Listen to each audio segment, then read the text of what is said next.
Good morning. My name is Terrance Harris. I am your host, and we have today a special guest. I'm Mr. Robinson. How you doing today, Terrance? I'm good.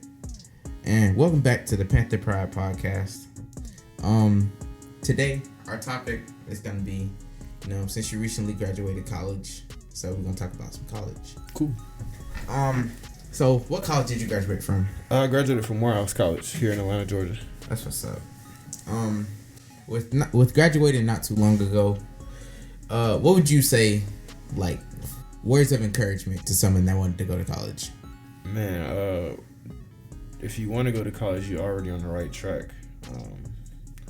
Definitely words of encouragement, to start off. Two, you feel me? Don't go into college with any expectations. Well, no, I'll take that back. Don't be discouraged when you get to college. Because you may have expectations, and a lot of your expectations may be crushed because it's a completely new environment that you're unfamiliar with, most likely. New people, you know what I'm saying? So try not to have expectations because that can only lead you up to be hurt or let down. But college is a great place, full of opportunities. You have a great time, you learn a lot. There's nothing to be scared about. Yeah, I had some of the greatest times of my life in college so far. That's what's up. So you went to a HBCU, right? Yes, sir. What are some of the pros and cons you think are of going to an HBCU? Yeah, I think that all the pros outweigh the cons, if that makes sense. Yeah. Because, everything that was kind of bad, it had a reasoning or a purpose. Or, what I'm saying? Like, it gave me, or I like to say it built character. Definitely, HBCUs are great schools. Definitely a pro is one. You're surrounded by a lot of like-minded individuals. I'm from Gary, Indiana. So when I got to Atlanta and I went to Morehouse, that was the first time that I had ever really seen or been around this many positive black males, if that makes sense. And it was truly a brotherhood. So that was one of the ultimate pros of Morehouse. But on the con side, Morehouse is one of probably the most unorganized schools. But that's all HBCUs. For example, I tell all the students at Therrell this all the time. Like right now, they're like, bro, when am I going to hear back from a college? Like, I applied in January. It's February 1st. And I'm like, well, I remember when I was going to college in 2016, I applied to Howard in November, and I didn't hear back until May. So that's just kind of a thing that comes with all HBCUs, unfortunately. And then you got to realize, HBCUs compared to these PWIs, which is a predominantly white institution, something like Georgia State or UGA, those schools are they have the funds, they have the workers. You know what I'm saying? They're fully equipped to do what they're supposed to do. At HBCUs, we're making do with what's given, if that makes sense. And that goes back to what I said. You'll build a lot of character. That's what's up. Okay, so here's kind of it's on topic, but if you had any ground rules you would tell a person with going to Morehouse or any HBCU, what would you tell them? Don't wear white socks. That's just like an insider at Morehouse, and when you get there, you'll find out why you don't want to wear white socks. Man, it's plenty of ground rules, inside joke. You know what I'm saying? I don't know. Could you go a little deeper in the question? Because I gave you one, but I want to give you some more. What are you? You know what I'm saying? Like unspoken rules everyone follows. Okay, yeah, for sure. I know in the AUC, we don't walk on the grass. You feel me? And it's just it's traditional, ever since the 1800s.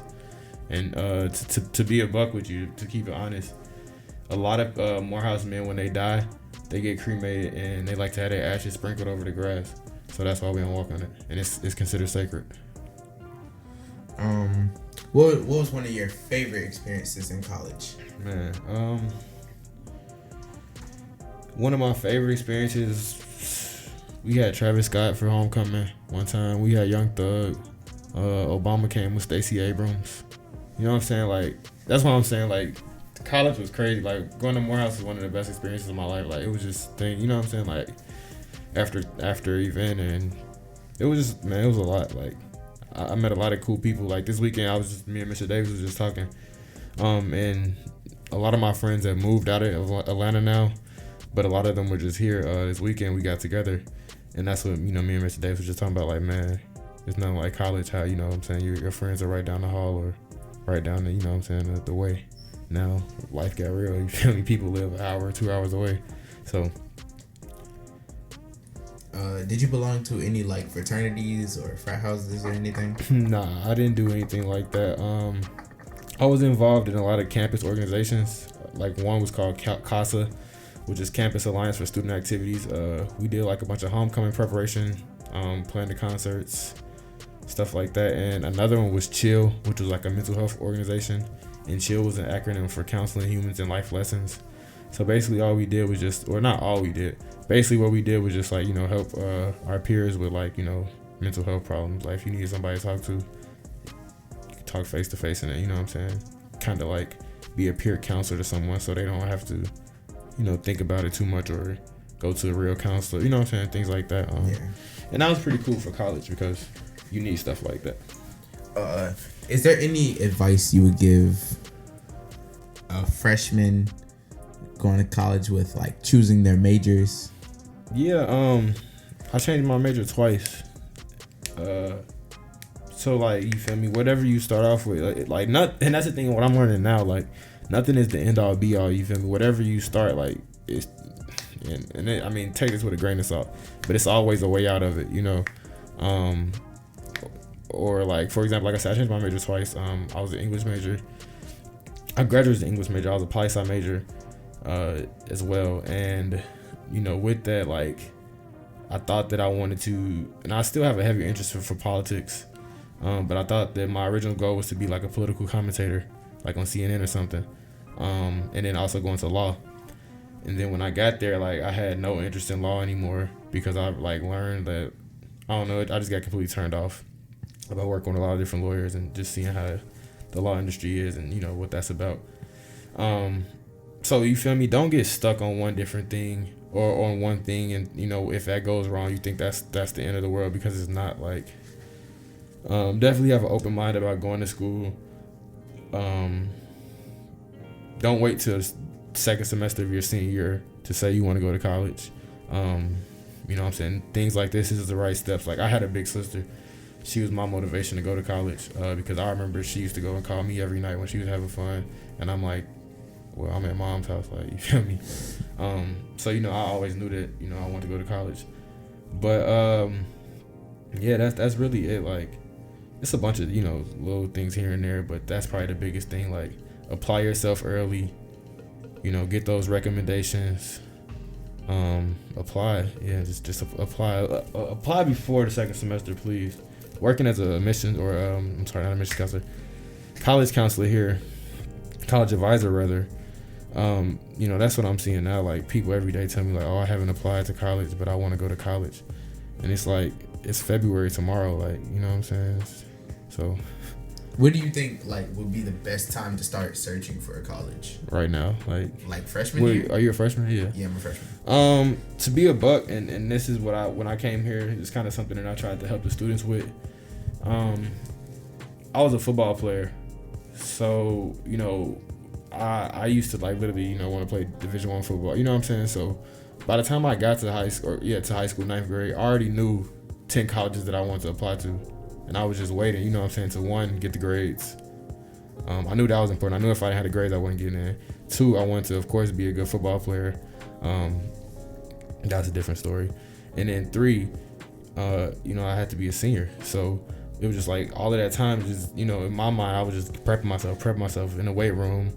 You know what I'm saying? I was never a super great student. You know what I'm saying? I tell students that now all the time, because it's like, you don't have to be number one in the classroom. You just gotta, you know what I'm saying? You just have to be a student. So, so that's really that.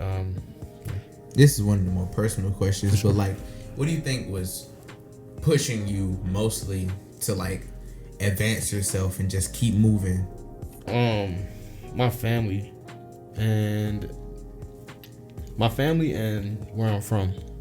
For example, like my family, I'm like the middle age, you feel me? I got 2 younger sisters, a couple older brothers, a couple older sisters. So like I knew that, I was kind of like the supporting factor, if that makes sense. Like some of my brothers, did good things, went up to college. Some didn't, and I got younger sisters that are looking up to me. So I want to make sure that they got a good influence, like I got a good influence, if that makes sense. Like I said, I grew up with my sisters and my brothers in the house, and they went to college. So I want to make sure that my little sisters saw, the same thing that I saw, if that makes sense, kind of like modeled that image. And then also, just, you feel me, knowing that I'm big on, trying to break generational curses, if that makes sense. If you know what I'm saying, that's something you understand. So I know that, going to college is something that I have to do, to kind of break those curses, so that, when I have kids, they know, like, oh, my dad went to college. So, we want to go, it's no second guessing that they want to go to college and become great people. And not saying that, you have to go to college to become a great person, because that's not true at all. You could be, anyone to be a great person. But just, establishing this in my family, education is the key, in my opinion. Education, it's the keys to a lot of things. So just, establishing that in my family. My mom went to school, but she was, one of the first in our family to go to school. So, just kind of continuing that tradition, carrying the torch, and like I said, being an inspiration for my little sisters and younger siblings, while also making my older siblings happy and proud. Well, I thank you for sure coming and, spreading the knowledge. Thank you. Thank you once again, Mr. Robinson. My name is Terrance Harris. This has been the Panther Pride Podcast, and we out. All right, thank you.